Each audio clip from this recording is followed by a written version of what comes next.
Ever since Minecraft was released, developers have looked into capitalizing on the game's success, and I honestly don't blame them. You can make millions by selling out to Microsoft and won't have to do anything for the rest of your life. Some have taken its own liberties to twist the formula like Terraria, while others are just shameful cash-ins. Looking at you, No Man's Sky.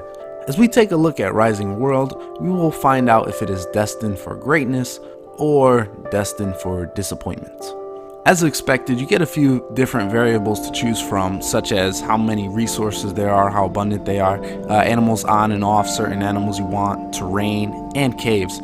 Survival and creative are currently the modes to choose from, but there are going to be more modes, specifically stranded and adventure. I'm not entirely sure what they provide, but adventure sounds like it's going to be like some RPG flair, so I'm all up for it. So here's my first world, Land of Power.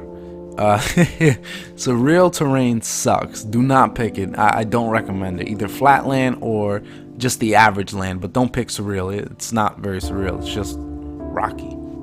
So I created the second world called World of Power, and this is the real world. This is what we're going to be going off of. So graphically, it's outdated. I'm just not a fan of the graphics.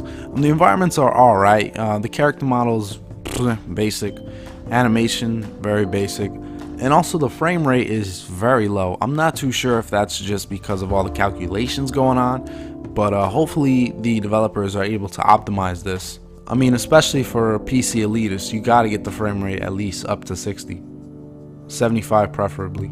Oh, by the way, don't be surprised if you get lost in this game. The grass is just too damn long, or either I'm too damn short. It's hard to see where you started out, honestly.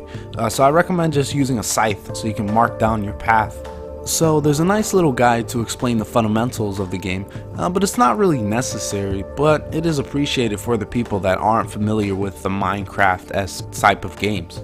I mean, you pretty much do as expected. You chop trees for wood, you mine for resources, collect food, drink water, yada yada. The goal is to, well, in a basic sense, survive. You need to eat and drink, of course, but it's very forgiving how long you can go without doing that. You just honestly don't need to focus on surviving very much. I mean, the biggest threat you have really are holes, since you might fall down the wrong path from a wrong angle and really hurt yourself. In a more recent update, the bandages and splints have been added, so if you bleed, you need a bandage to stop the bleeding, and splints will fix your broken bones. What's awesome is that there are a wide variety of tools and items that you can create.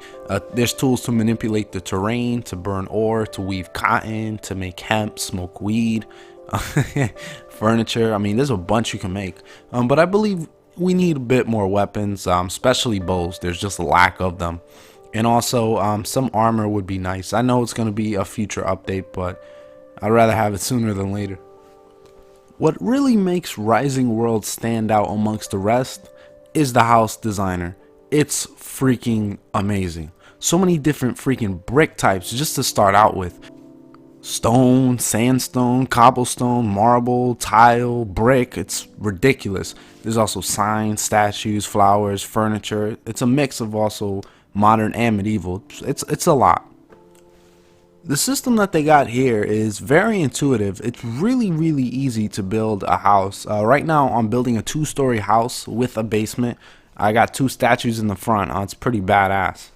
But as you can see here, just laying down tiles, laying down stone, laying down bricks, putting up furniture, any of this stuff is very simple and very easy to do. It doesn't take long to get used to it. For what's being offered, the package so far, it's pretty good. However, there definitely is an incomplete feeling about it. Content-wise, it still needs a lot more. You can't wear armor at the moment. There's no dungeons yet. It's going to be in a future update, which will add the adventuring and just make things, the exploration, more worthwhile. There's just a lack of danger, lack of an ultra valuable material, and also certain ores aren't very valuable, only if you want to do very specific things like copper. The long-term goal is non-existent, really. There's nothing I can see myself going after so far. I mean, building a house and getting materials is all well and good, but nothing that I really want to do.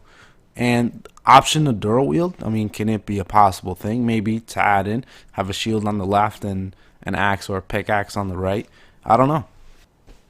I mean, to be fair though, the developers have been making active updates. Overall, I will say support it. It's a great group of people. I'm really looking forward to the finished product. It's definitely worth it if you're looking to build a house for sure. It's a very relaxing game. It can take a break from, Dark Souls as much as I love it. Just need to relax, bro. And it's way better with friends if you can get a LAN party started. You can get very creative with it. Looking forward to the future.